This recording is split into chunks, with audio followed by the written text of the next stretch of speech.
मित्रांनो, तुम्हाला माहिती आहे का, सातारा शहराजवळ एक नवीन संग्रहालय चालू झालेलं आहे. शहरापासून अवघ्या 20 किलोमीटर अंतरावर असणाऱ्या या संग्रहालयात इतिहासकालीन शस्त्रास्त्रापासून लष्करी वाहने ते पोस्टाच्या तिकिटांपर्यंत सर्व काही जतन करून ठेवलेलं आहे.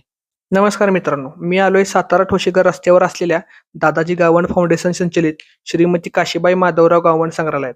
फक्त 20 रुपयाच्या प्रवेश शुल्कात आपल्याला या ठिकाणी इतिहासकालीन भांडी, नाणी, तोफा, शस्त्रास्त्रे, कॅमेरे, आडकित्ते एवढंच नाही तर पोस्टाची तिकिटे व युद्धात वापरलेली वाहने अशा अनेक वस्तू या फाउंडेशनने जतन करून ठेवलेल्या आहेत.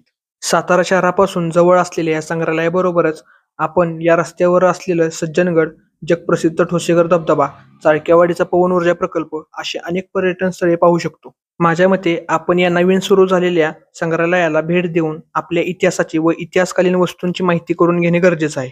तर मित्रांनो, कसा वाटला हा व्हिडिओ कमेंट करून नक्की सांगा. व्हिडिओ आवडला असल्यास व्हिडिओ लाईक करा आणि आपल्या जास्तीत जास्त मित्रांना हा व्हिडिओ शेअर करा आणि अशाच माहितीपूर्ण व्हिडिओसाठी आपल्या अकाउंटला फॉलो करा.